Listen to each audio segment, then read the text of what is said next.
I'll have extra beans on my toast this week. Also, who's your least favourite Mousetrap artist? Would you consider making a tutorial on how you did that song, or how you would approach this kind of music? What's your opinion on Rez, her style of EDM? But since then I have written multiple tracks, but I feel like that was my best work by far. How do I move on / improve? Hi Dom, how do you come up with your melodies and bass lines and chords? No, my surname is neither Gold or Toast. When mixes drone in the car, I used to think it was the sub bass, everything below 60 Hz. The sound of Mousetrap today is very different to the sound of Mousetrap 5 or 6 years ago. And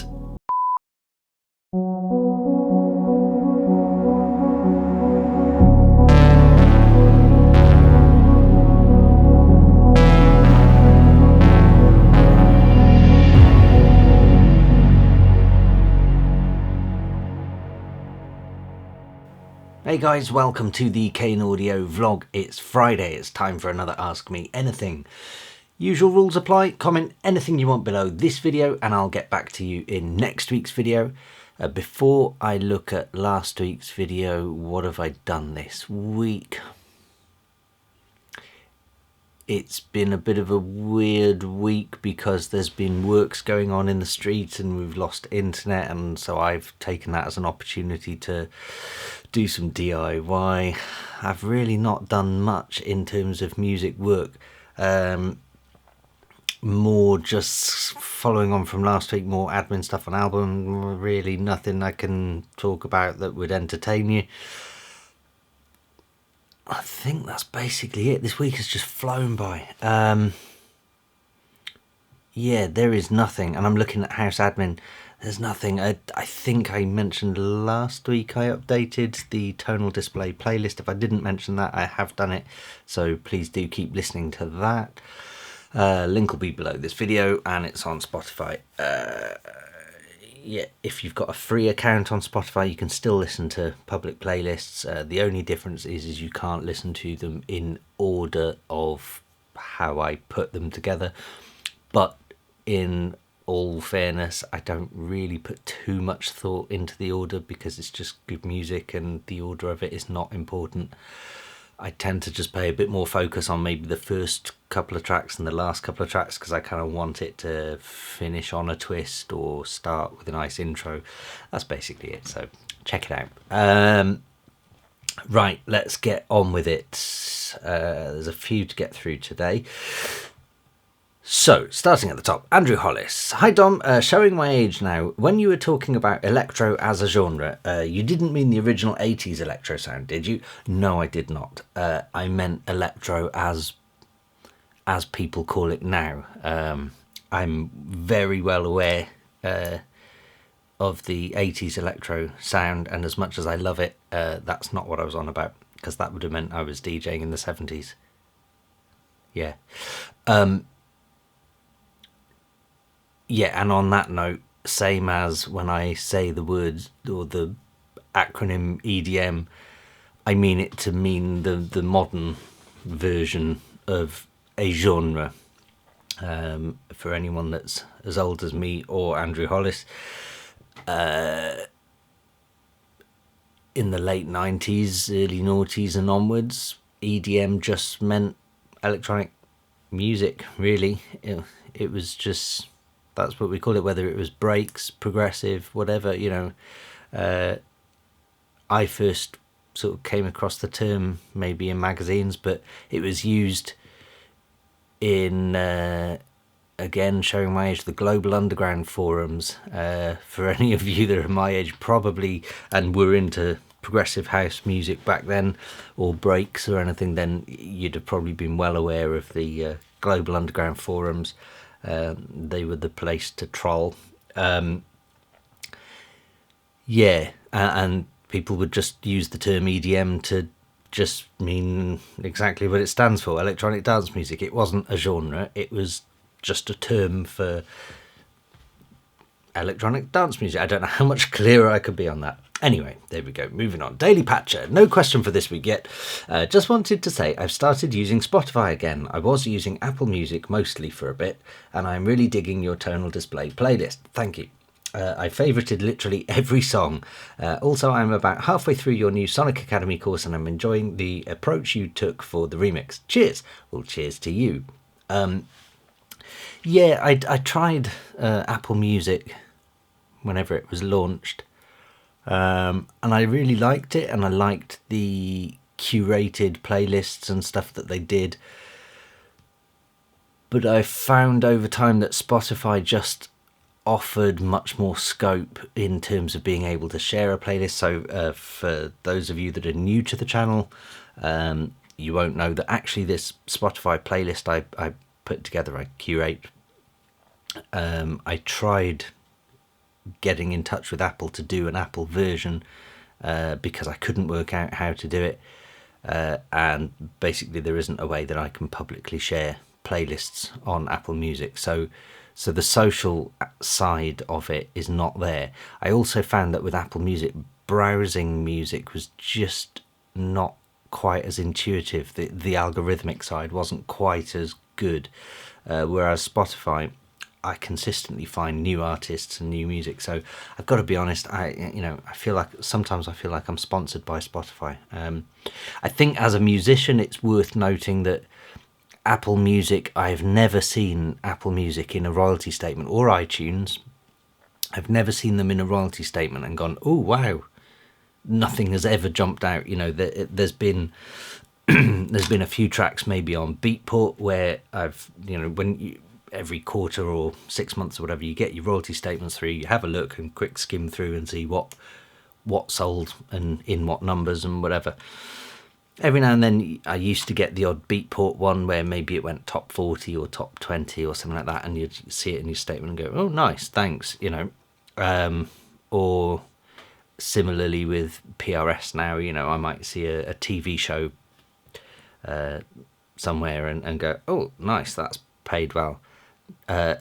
Spotify, whenever anything's been playlisted or whatever, I've definitely gone, oh wow, didn't expect that, great bonus. I'll have extra beans on my toast this week, whereas I've never once seen iTunes or Apple Music jump out at me on a statement, and I don't know of any friends who've had that. It's just, I don't know. And that's not to disrespect Apple Music or whatever necessarily.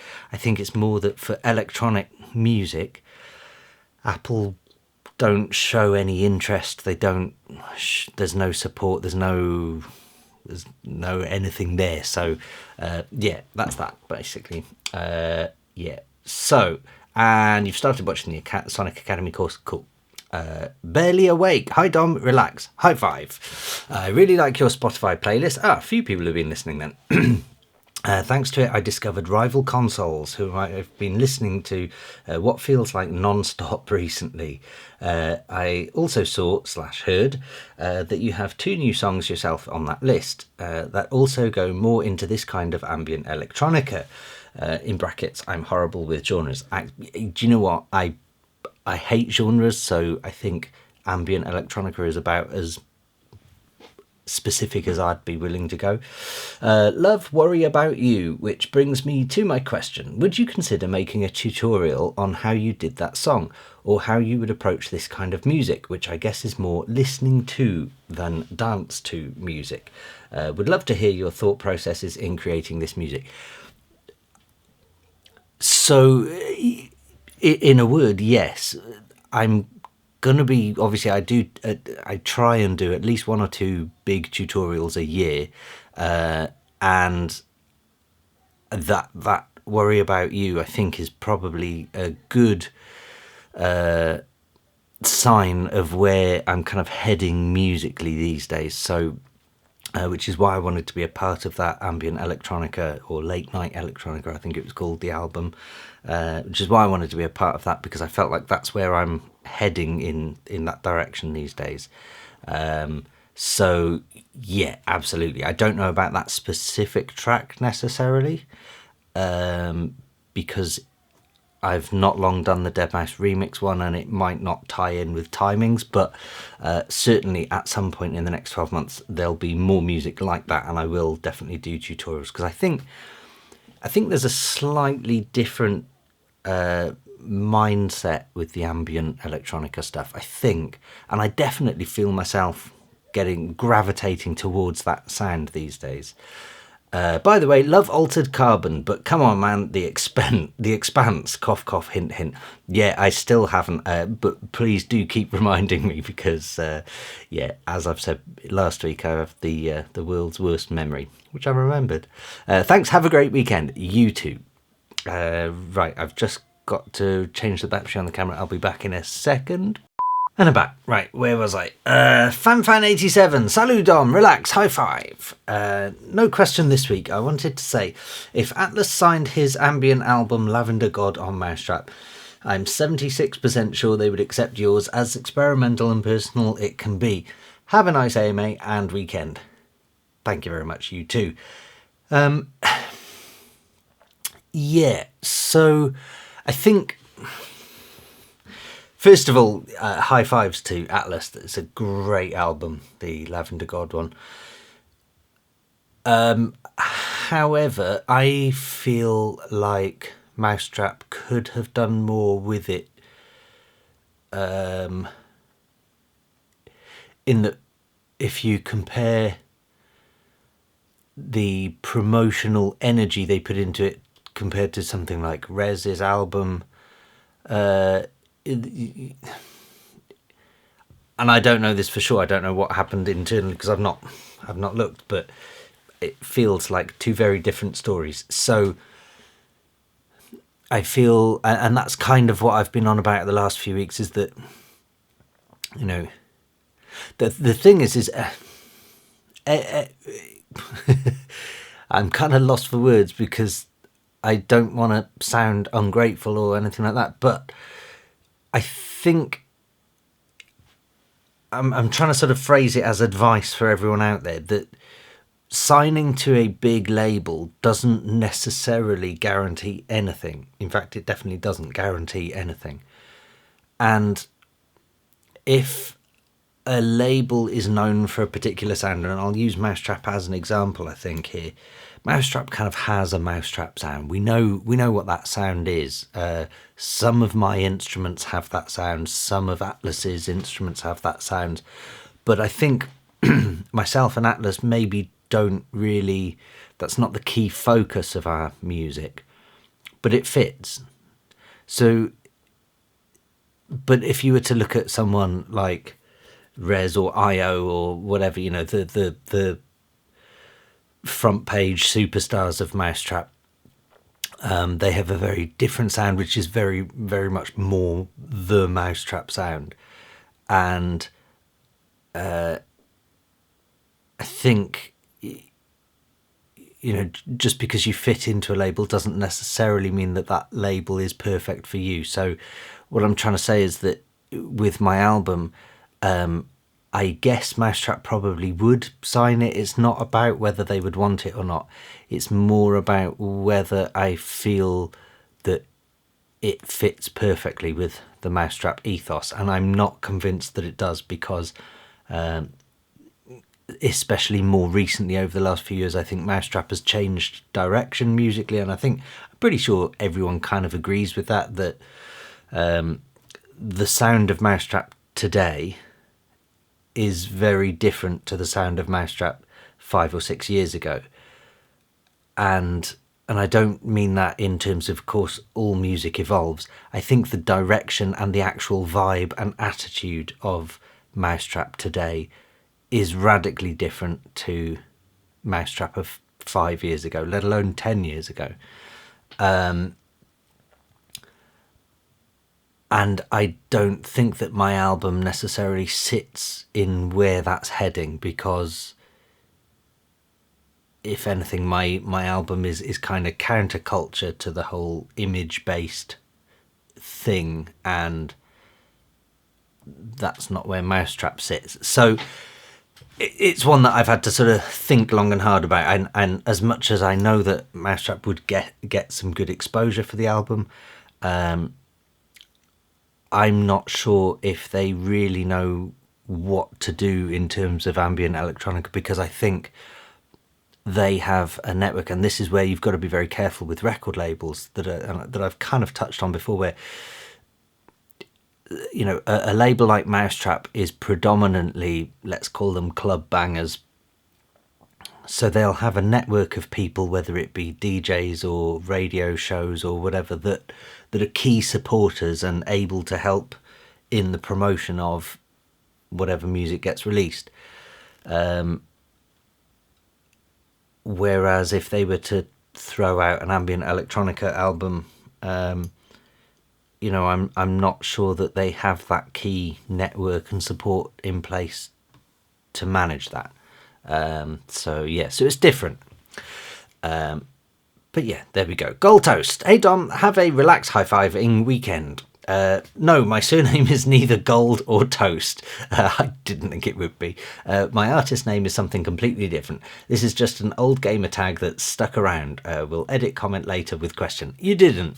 Castronaut Music, relax, high five. Rez, Dom Kane remix. What's your opinion on Rez? Her style, right? Okay, Rez. So different spelling. My Rez was actually a rework of an Underworld classic. Rez, the artist Rez. What's your opinion on her style of EDM? Also, who's your least favourite Mousetrap artist? Give us a hint. Well, I guess this is turning into an anti-Mousetrap AMA.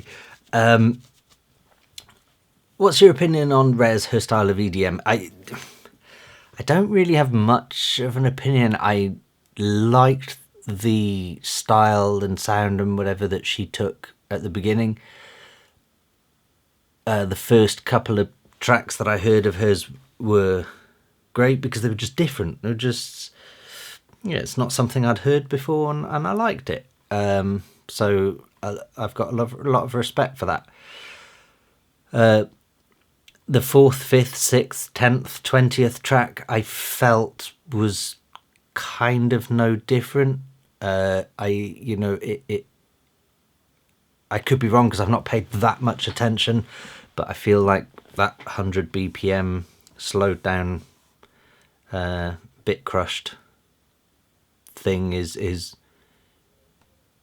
fine, but I wouldn't want to listen to more than 2 tracks in a row. So to have an entire album of it or an entire DJ set or whatever is not my personal thing. But at the same time, I'm very aware that she's hugely popular, so that's great for her and her fans. And so I'm a minority here in saying that for me, it's not something I could listen to for any great length of time. But like I say, I respect that other people can and other people love it, and that's good for them. So I'm not one to really, disrespect other people's skills or talent or style or whatever, because if something isn't my thing, I've always said that, R&B and hip hop has never really been my thing. I like some classic hip hop, but R&B especially and garage music was never my thing. But there's always 1 or 2 tracks in that genre where I'm like, oh yeah, this one's a classic or whatever. So, I would never write off an entire genre. I would never write off an entire artist. The stuff I've heard may not be my thing, but I'm aware I'm in the minority there. Also, who's your least favourite Mousetrap artist? I don't think I've heard... well, again, and this is where I suppose where Mousetrap have changed over the last few years. 5 years ago, I could name every Mousetrap artist, everyone on the roster, and I knew them, and those that I didn't know, I at least knew the music of. Nowadays, I don't know who's on the Mousetrap roster. I don't know who's a one-off, and I don't know who's part of the main roster. Because there appears to be new artists coming out left, right and centre. So it's very difficult to... So I don't think I could have a least favourite artist on Mousetrap purely because I haven't heard them all, and probably never will hear them all. I kind of want to answer this, but it's not that I'm shying away from answering it. I actually just don't really have a least favorite. I'll be honest, I'm not into the more generic kind of techno tech house sound that's kind of bangers for the sake of being a banger. I think I should probably edit out 5 minutes of crap that I've just waffled that didn't give an answer. I think the actual answer is I don't really have a least favourite because I don't consider what I dislike. There are definitely artists on Mousetrap that I've heard and gone, it's not my thing. There are definitely artists that Mousetrap heavily push, and if you want anything, then there's a hint. They heavily push certain artists and are all over certain artists' EPs or singles or gigs or whatever. And I've only heard a few bits and just not really considered it as a thing, but each to their own. And I think that's my point, is that, I don't have a least favourite artist because if I hear something that I'm not into, I'm just not into it. I'm not going to sit there slagging it off for hours, as much as you guys know that I like a rant. So there we go. Hopefully some of that makes sense. Fire Apple Red, relax, high five, and don't ever change your style of videos. Keep it as real and down to earth as you already do. Well, hopefully that ties in with what I've just been saying. Cavacay, personally, I really appreciate your laid back delivery, Dom, and that you don't shout at me. However, I do enjoy Adam Neely's anti-clickbait tactic, where he has a clickbaity title but reveals the answer in the thumbnail. I've not heard of Adam Neely, but I like him already based on that. Not Your Human. Also, I have fell into a 5 or 6 months ago. A problem. I'm thinking probably. Also, I fell into a problem 5 or 6 months ago. I wrote a track half asleep, never had any experience with vocals, but I threw in an atmospheric ad-lib. Long story short, I ended up really liking the track. The problem being, I can't move on from that tune. It feels like somebody else wrote it, but I know that I wrote it since then I have written multiple tracks, but I feel like that was my best work by far. How do I move on / improve? That's a good question and a tricky one to answer.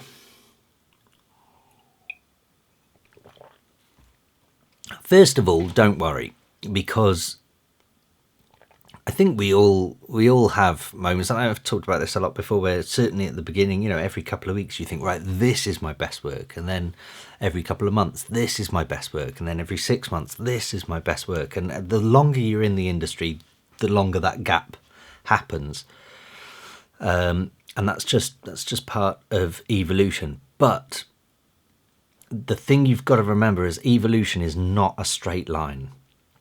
The more you zoom in on evolution, the more jagged that line is. It's not in any way, shape or form a straight line.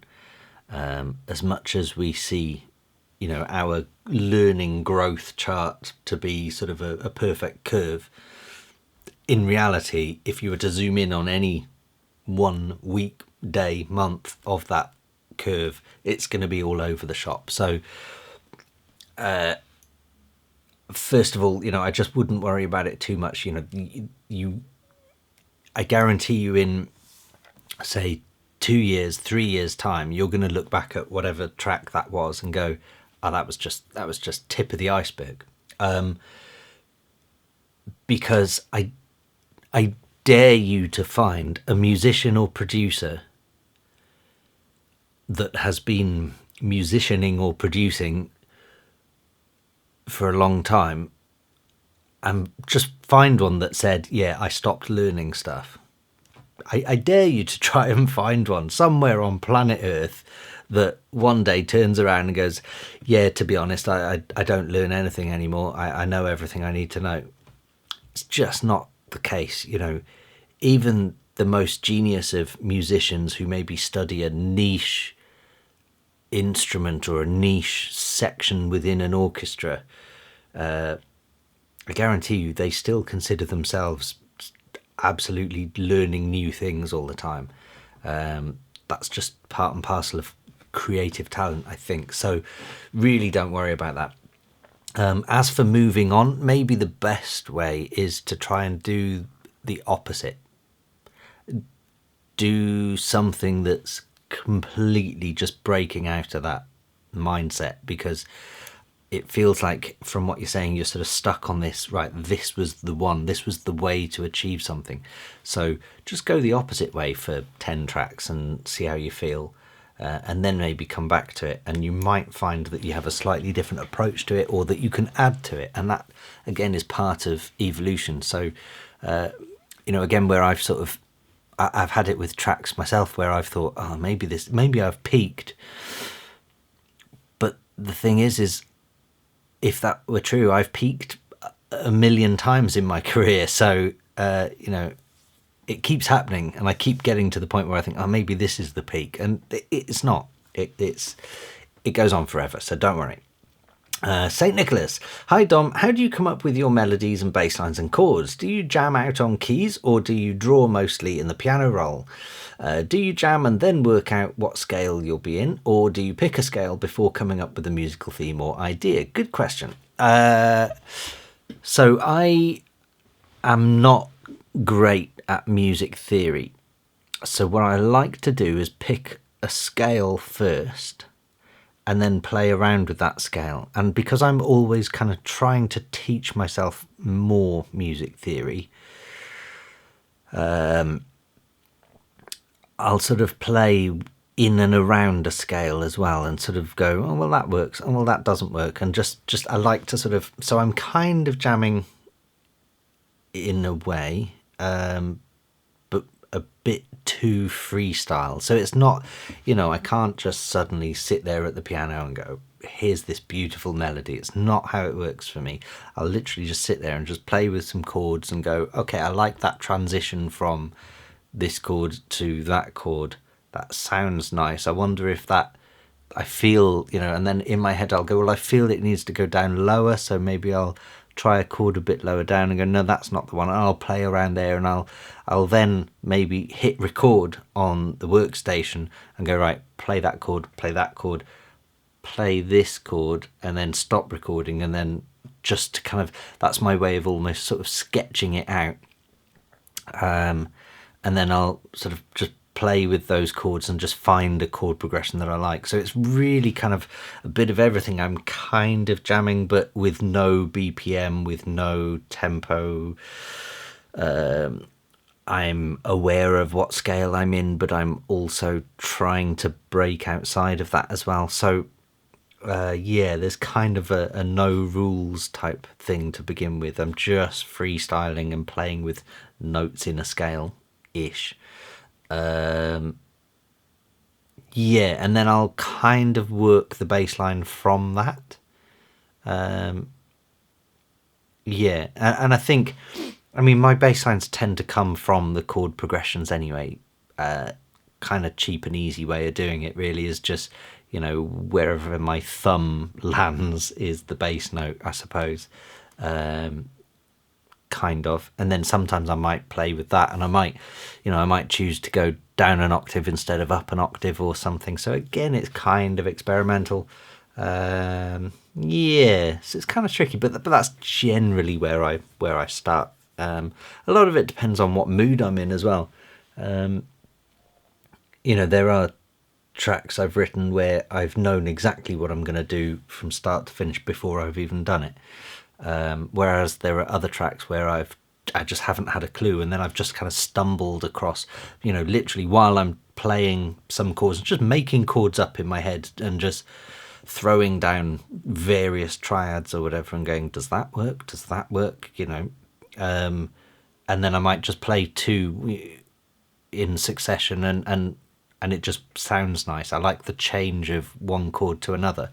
And that's where I'll then go, oh, I've got something here, and start sort of throwing it down. Hopefully that makes some sense.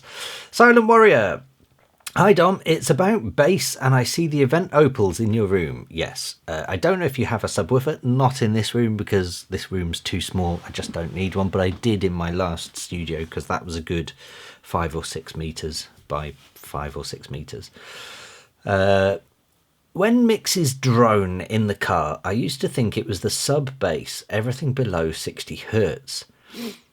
Okay, car stereos will probably struggle to play anything below 60 hertz. I have more and more the feeling that it is more the range of 60 to 110 hertz that causes the drone. I'm not really aware of a drone in music. I need more information on what your drone is. Well, I suppose if you could give me more information, you probably wouldn't have the question because you'd know the frequency range. Okay, how are we going to do this? Okay, well, let's keep reading first. I have more and more the feeling that it is the 60 to 110 hertz that causes the drone. If you work without a subwoofer and only with the opals, then that would make sense. The opals go down to 35 hertz. Kind of, and start to lose linearity from 50 hertz, yes, just because of the 7-inch speakers. A lot of people have mixed on Yamaha's NS10, which already ended bass around 60 hertz. I'd be surprised if they even went that low. So this drone range has to be over 60 hertz. You can only mix what you hear, especially with NS10. Is the area around 60 to 110 actually the area that is causing major problems? You give a friend a mix and he calls, "Bruh, too much bass." The friend has no subwoofer, so he doesn't really hear sub basses either. Am I correct in my guess? Is the range from 60 hertz upwards to be viewed more critically? Thank you for all your videos that I'm watching gradually. I don't know all the older ones in particular. Really good channel. Thank you very much. Best regards. Well, that's a loaded question. Okay, so first of all, we need to clarify some things. So please comment below this video again if you can with some more details on what this drone is, because there's a multitude of things that it could be. First of all, you could just have your bass turned up too high. It could be something in your mix where your bass line and your kicks are just too heavy. I would also say that it's often in people's rooms because lots of people's work in a bedroom that's say 2.5-3 meters by 2.5-3 meters or thereabouts. It's amazing how many rooms have a spike at 120 hertz, and some people overcompensate and some people undercompensate. So some people then boost it even further because they like that sound, and then other people don't like the sound and they overcompensate and take away. So there's a lot to sort of unpack there. But let's clear a few things up, so hopefully some of this might help. First of all, I did work with a subwoofer in a bigger room. I don't work with a subwoofer in this room because there's no need. Second of all, the opals go down to 35 hertz, start to lose linearity from 50 hertz. Yes, but okay. The truth is anything below 50 hertz is kind of unnecessary anyway. So most mastering engineers will kind of they'll definitely cut everything below 30 hertz. There'll be a cut of some sort around 40 hertz and probably up to 50-ish. 50 hertz is really where sub bass begins. Yes, humans can supposedly hear down to 20 hertz, but very, very few speakers are able to actually replicate anything near 35 hertz. Even subwoofers, the subwoofer I had probably went down to about 40-ish. Unless you're spending thousands and thousands on high-end subwoofers, you're not really going to be producing. They'll claim they're capable, but they're not really. It's kind of marketing gimmicks. So that's something you need to be aware of anyway.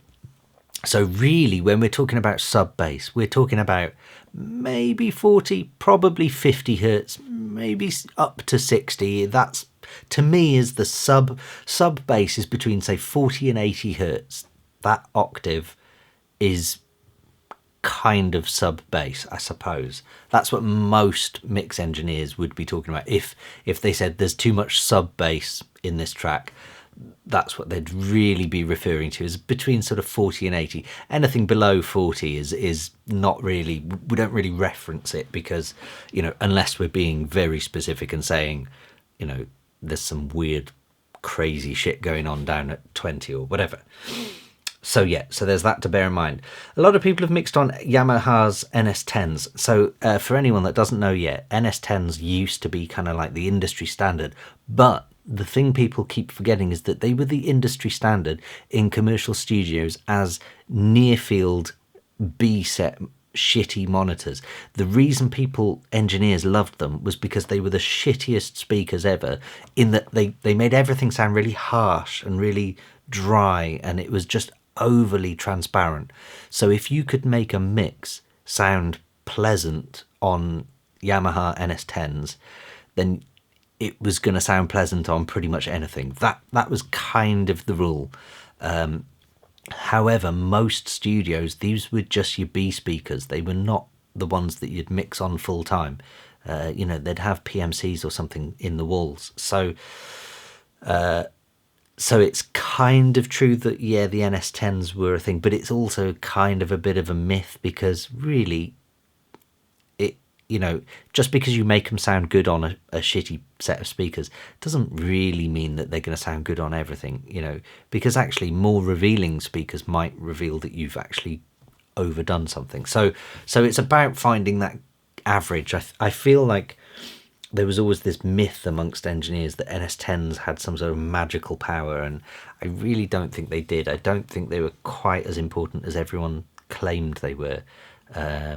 I just think they went loud and they were somewhat transparent. So, but I think we're way beyond those days now. I don't think many studios, if any, really have many NS10s, apart from ones with engineers older than me. I think, if I'm being honest.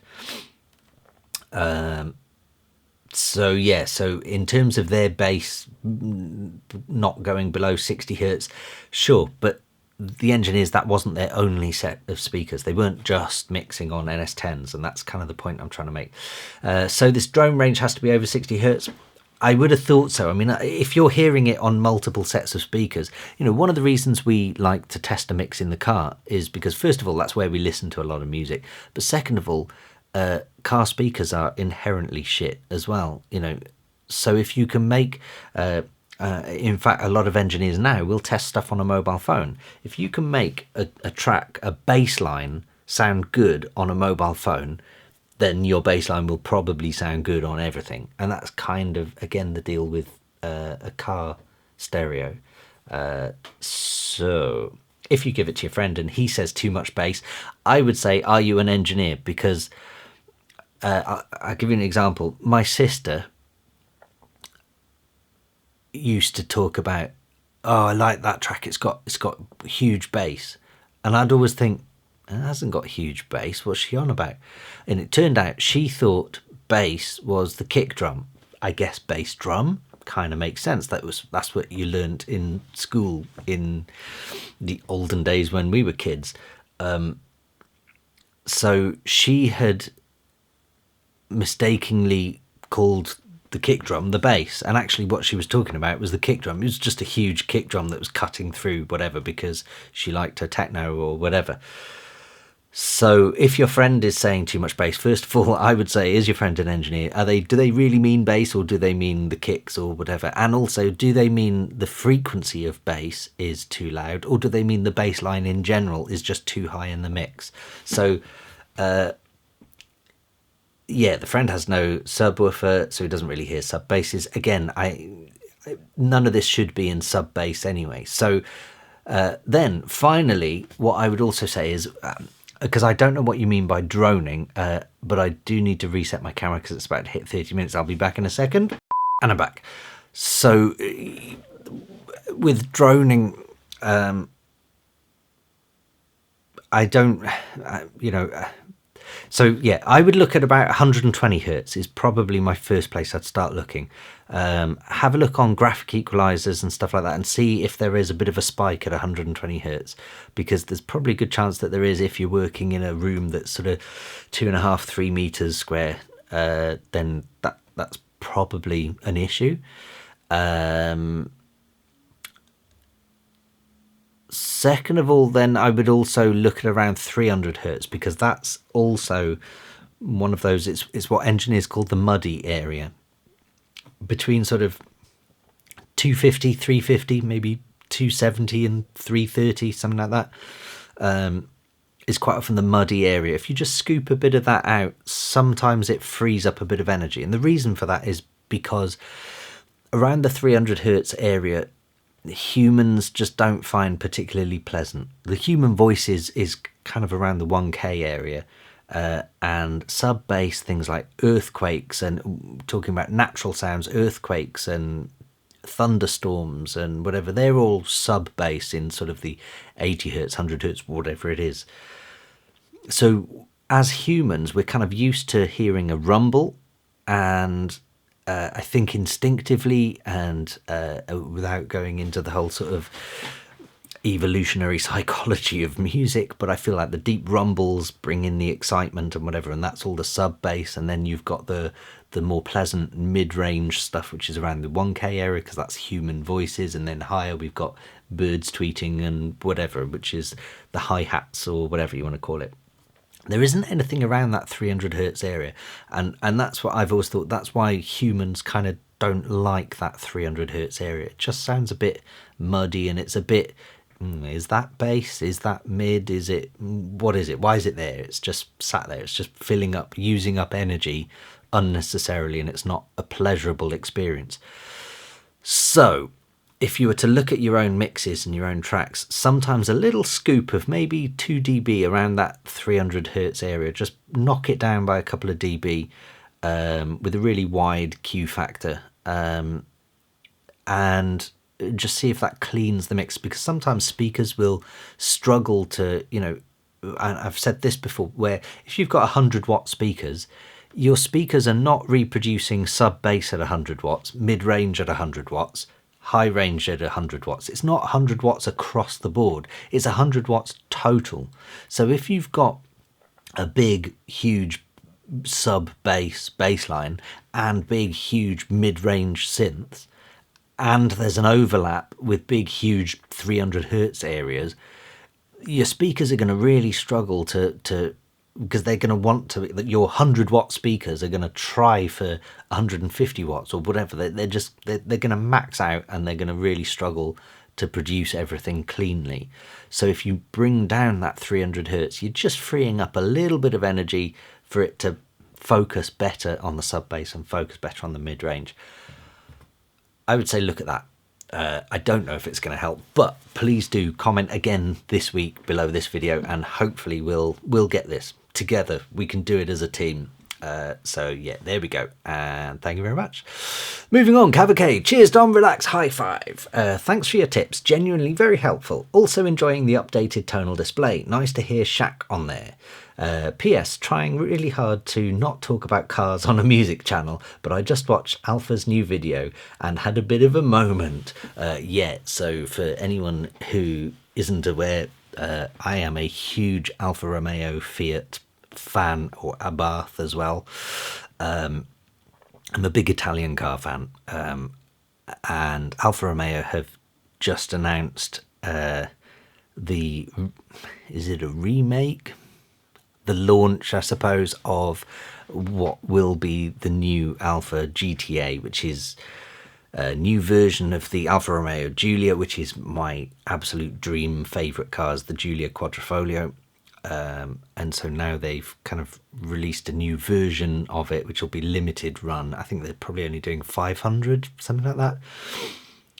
But it's based on the GTA, which is an Alfa Romeo from the 60s, and it was like a racing, beefed up, super wide wheels and arches and everything. So they've done that, but with carbon fibre. The whole car is like, I think it was like 750 kilos or something, ridiculously light. So yeah, it's like 600 horsepower or something. It's crazy fast, and I mean the Giulia Quadrifoglio was crazy fast in the first place, and the balance of it was just absolutely stunning.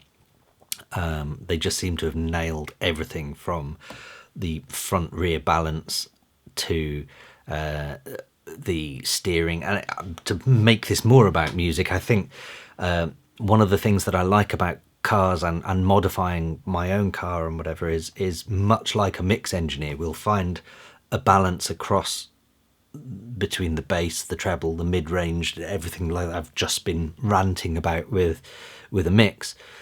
You'll find it in exactly the same with cars. You're trying to find the perfect balance in the distribution of power to each wheel, and to get the weighting right, because if, for example, you hit a corner and you touch the brakes, the moment you touch the brakes in any fast car, or the moment you start slowing down, the weight shifts to the front of the car. It's perfectly natural. That's how the laws of physics work.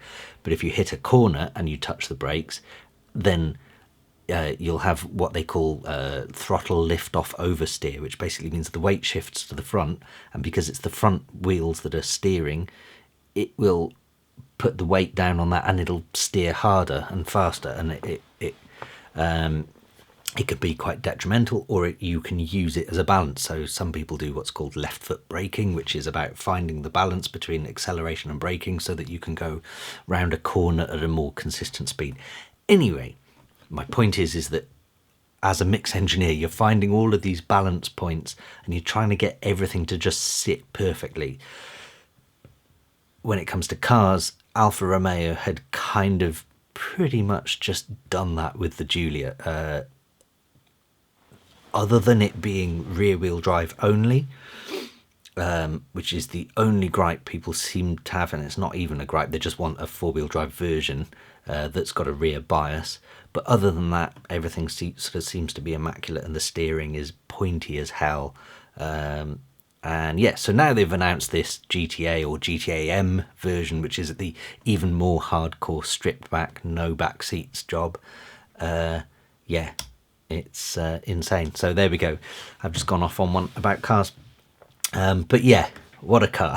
What an absolute beast of a car.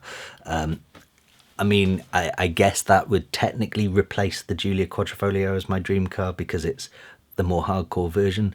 But honestly, as much as I love it, I would still just take the Giulia Quadrifoglio because I think it's the best all-rounder. And I feel like, for me personally, anyway, as a husband and father, I need those back seats for a start. So yeah, there we go. Anyway, Not Your Human. Hi Dom, I just saw your video on Sonic Academy from you in the plugin texture. My question is, are you still using it, or did it make any difference to your production? I want to save up for the plugin Soothe, which is a ducking expensive. I don't know if that's an autocorrect or on purpose, but I might just buy the texture plugin first. Okay, well, first of all, I've not used or even heard of Soothe, so I can't vouch for that. Second of all, texture I do really like. I do still use. I don't use it in everything, and I don't use it. It's not like it's a go-to plugin, but it's one of those ones where it's like I have Isotope Iris, which I'm probably going to do a kind of some tech tips on at some point for Sonic Academy, because I'm looking at doing some more sound design focused ones, and so which leads me on to Iris. Is one of those synths that the presets inside, they're not amazing, they're not special, but they're okay. But the usability of the synth is good, but it's not magic. But there are just a few things you can do in there that you can't really do anywhere else, and every now and then I'll be writing a track and I'll go, oh, do you know what? I think this needs some Isotope Iris. Similarly with texture, it's not a go-to plugin. It's not one of those things where I think, oh, I'll lace it in texture and that'll fix it. It's more, you have to kind of create time for it, and you might find that, let's say a snare drum is just annoying you, or a sine wave bass line is just a bit too simple. You know, every now and then I might just go, oh, I'll try texture, and I'll flick through and play around, and it just adds that little bit of well, texture. They named it well. Yeah, and it just adds a bit of texture to it. So it is definitely one that I do use and will continue to use. It's not in everything I do, so it's not one of those synths where I'm going to go, everybody needs to go and buy this because it's a game changer. It's not a game changer, but it's great, and it's great at what it does. And for me, it definitely just, every now and then, it just makes something pop, really. Kavake, I can see, has replied saying, me too, lots of producers seem to be raving about Soothe and Gullfoss as well. Well, I've not heard of either, so there we go. It would be interesting to hear your take on it or them, or AI-driven dynamic EQ in general. So that's dynamic EQ. Okay, I will look into these two at some point. In fact, somebody link below this video because I'll probably forget, but I will try and remember. But yeah, there we go. I think that's my view, is Texture is a great plugin. I think it's one of those ones that kind of everyone should have just in case. It's a good one for rainy days. Soothe, I've not heard of, but I'll look into that. And there we go. Yanis Melis, relax. High five. That, my friends, is it. I have no idea because I had to stop earlier on to change the battery. I have no idea how long this video is going to be. I don't know why I do this every week. You guys do know how long it's going to be because you've just watched it. You're at the end of the video. And even when you loaded it on YouTube, it probably came up with the time. So if you've made it this far into my old man rants, you do deserve a high five. And to get that high five, comment the word, no, I can't do that one. Comment the word glitch, because there's a recommended video here that is Glitch, a synthwave mix. I feel like I may have had that as a recommendation before and even used the word glitched as a commented word anyway, but whatever, do it again. I hope you guys have a good weekend, and I'll see you this time next week. Cheers.